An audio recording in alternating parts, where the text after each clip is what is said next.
one of the odd things about this past year is that things did not slow down, even with COVID. We certainly shifted, and one of these shifts that we began to put into play this year was looking at the transition into the second decade of DWCC and what does that look leadership-wise, and considering how the movement went from an entrepreneurial, visionary experience to thinking what does sustainability look like in the future as I age. And so one of the— You're still young. Thank you. One of the key components was shifting job from roles and responsibilities from an executive director position to a co-directorship, and looking at instead of a hierarchical model, saying how do we encourage a multiple voices and collaboration, truly living up to our name, Mm-hmm. and how we lead DWCC.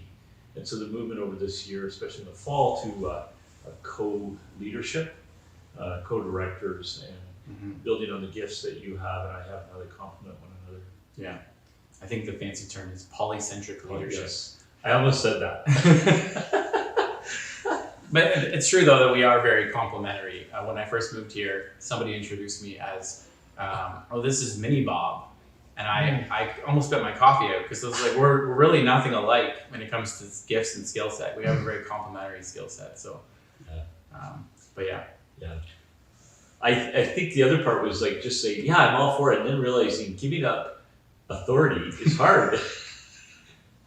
And saying, no, this is the right thing to do, and it's good. It's really good. And just appreciating your gifts that you bring and how they do complement. So we are in our season of spring. We just had daylight savings, and Easter is only a few weeks away. I was thinking about seasons, the metaphor of seasons, and how spring is a reminder that life comes out of the messiness, out of the dormancy of the winter, and just where we are in terms of Easter, that life comes out of death. And it's an exciting time for us as we think about the coming summer. Yeah, so summer's coming so fast, and it's like last year when we did summer, we were trying to figure out how to do what we had traditionally done for almost 10 years in our park system in the context of COVID.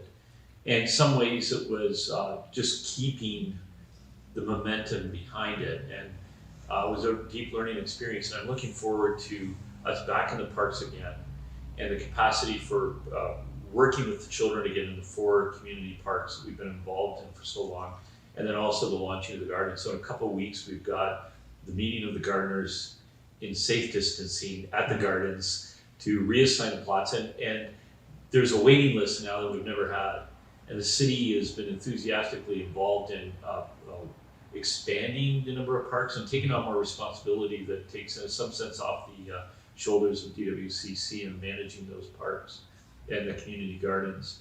But they are a great place for cultivating relationships, moving folks from strangers towards familiarity, acquaintance, and friends, and ideally spiritual companions along the way.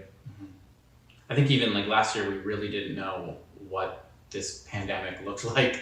And so very, very cautious, and still cautious now, but I think we know now that outdoor spaces are so, people are yearning for them. And, you know, with the number of people booking campsites, we see that in our community gardens. Yeah. People want to be out in community and safe distance and safe community. Margaret and I were walking yesterday, and there were 50 kids at Mitchell Park. There were 30 kids at Bruce Park.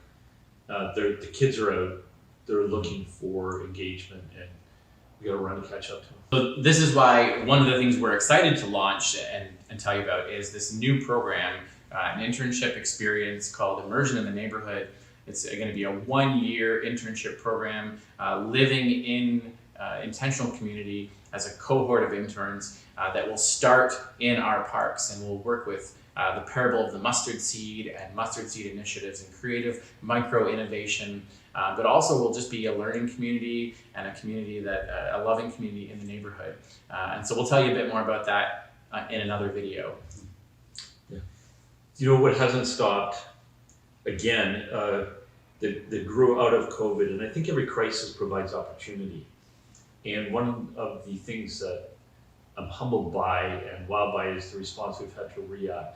So recovery education from addictions and complex trauma, of the number of people that have been involved, over 70 people expressed interest, and we've had about 50, I think, go through the program or involved in it and have graduated as they've, in cohorts of maximum 15, over 12 weeks, addressed the trauma that shapes and drives our addictive behaviors, malforms our lives.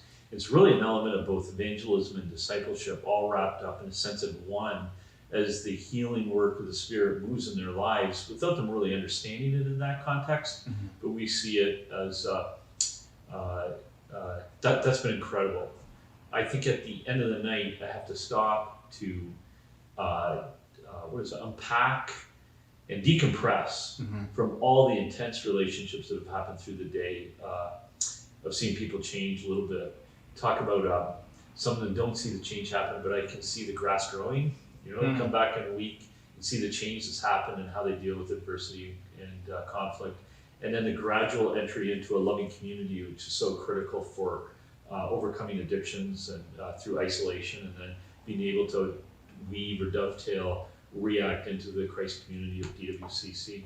Yeah, so we began to see that weaving together, where folks who are coming from React are jumping into our covenant community, and we're growing. We're seeing growth in numbers. And one of the exciting things is with Easter, we're going to sign a new covenant. So the DWCC, we are a community that has long had a covenant of practices that we think are really important.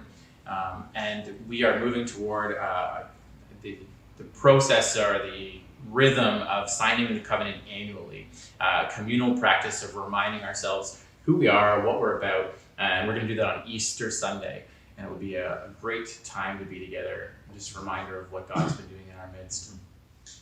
I think yesterday there was a conflict with someone in that covenant community, and today they surprised me by, can I come over, and they apologized to me for a misunderstanding, and I told them, you couldn't have done this a year ago.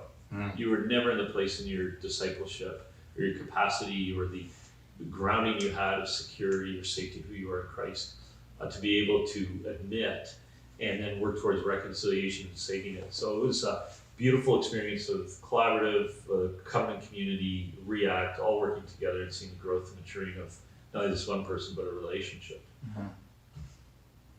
I guess really humbly grateful for your support and caring for us, both in praying and financially supporting and pitching in where you can, as you're in a sense where you're called to participate in some of the activities we do. So we say thank you from the bottom of our hearts. And if you want to know how you can participate in some of these, I'm sure Steve will have the details at the end of this video.